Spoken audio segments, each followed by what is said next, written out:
আমি না প্রথমে ভাবছিলাম যে ওই পর্যন্তই হয়তো মাছ শেষ, তাই আমি বলছিলাম যে এইটুকু মাছ দেখার জন্য আমি 100 টাকা দিলাম, দুজন 200 টাকা নষ্ট করলাম।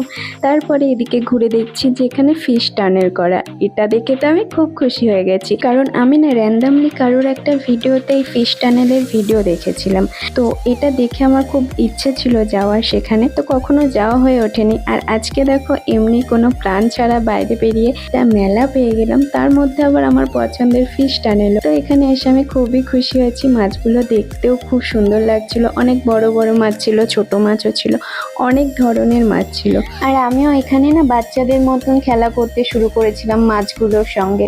আর এখানে দেখো না, মাছ দেখতে দেখতে একটা বাজে ঘটনা ঘটল, পাওয়ার কাট হয়ে গেছে মাছ দেখতে দেখতেই। তো প্রচন্ড গরমের মধ্যে আমরা টানেলের ভেতরেই দাঁড়িয়ে রয়েছি, এখান থেকে বেরোচ্ছিও না, অন্ধকারে কিছু দেখা যাচ্ছে না, কোথায় ধাক্কা খেয়ে